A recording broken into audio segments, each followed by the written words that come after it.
അല്ല ഞമ്മള് ഗഫൂർഖാന്റെ money order ആയിരിക്കും. മണി ഓർഡർ അല്ല, കത്ത.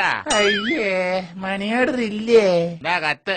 നമ്മളെ ഏറ്റവും പ്രിയപ്പെട്ട തങ്കക്കുടമേ, എന്താ സൂറാവി, ആഗോള സാമ്പത്തിക മാധ്യമവും നിതാക്കത്തിന്റെ പ്രശ്നവും ഗൾഫിനെ വല്ലാണ്ട് ബാധിച്ചു. ഈ മാസം നമ്മൾ മൊത്തത്തിൽ ടൈറ്റാണ്. എല്ലാ മാസവും ഞാൻ അയക്കുന്ന മണി ഓർഡർ ഈ മാസം ഉണ്ടാവുന്നതല്ല. എന്റെ സാമ്പത്തിക ബുദ്ധിമുട്ട് അനക്ക് മനസ്സിലാവും എന്ന് വിചാരിക്കണു. അതുകൊണ്ട് അനക്ക് ഈ മാസം 25,000 റുപ്യക്ക് പകരമായിട്ട് ഞാൻ നിനക്ക് ഒരു 100 സ്നേഹ ചുംബനം ഇതിനോടുകൂടി അയക്കുന്നു. ഉമ്മ ഉമ്മ ഉമ്മ ഉമ്മ. നമ്മളെ ഇവിടുത്തെ അവസ്ഥ മനസ്സിലാക്കി ഇതുകൊണ്ട് തൃപ്തിപ്പെടണമെന്ന് അഭ്യർത്ഥിക്കുന്നു എന്ന് സ്നേഹത്തോടെ ഗഫൂർക്ക. ഇത് വല്ലാത്തൊരു പണിയായിപ്പോയല്ലോ എന്റെ ഗഫൂർക്ക. ഇനിയിപ്പൊ നമ്മൾ ആ പാൽക്കാരനും പത്രക്കാരനൊക്കെ കാശ് എവിടുന്ന് എടുത്ത് കൊടുക്കും?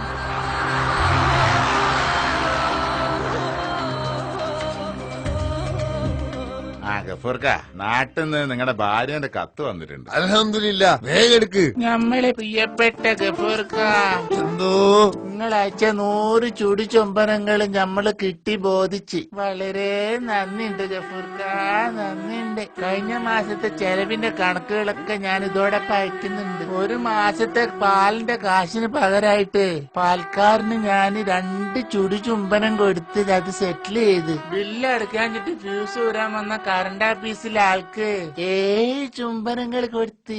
അങ്ങനെ അയാൾ ഫ്യൂസ് ഊരാതെ പോയി. വാടക വാങ്ങാൻ വന്ന ഹൗസ് ഓണർക്ക് 10 ചുംബനങ്ങളാണ് കൊടുത്തത്. അതും വാങ്ങി അടുത്ത മാസം നേരത്തെ വരാന്ന് പറഞ്ഞ ആള് പോയി. പറച്ചോനെ, ആ ഹൗസ് ഓണർ എന്ന് പറഞ്ഞ പരാല് നമ്മളെ വല്യാറിന്റെ മോനാണല്ലോ. പിന്നെ പലചരക്ക് കടയിലെ ദാമോരേട്ടന് പറ്റ് തീർക്കാൻ 11 ചുംബനം കൊടുക്കേണ്ടി വന്നിട്ടോ.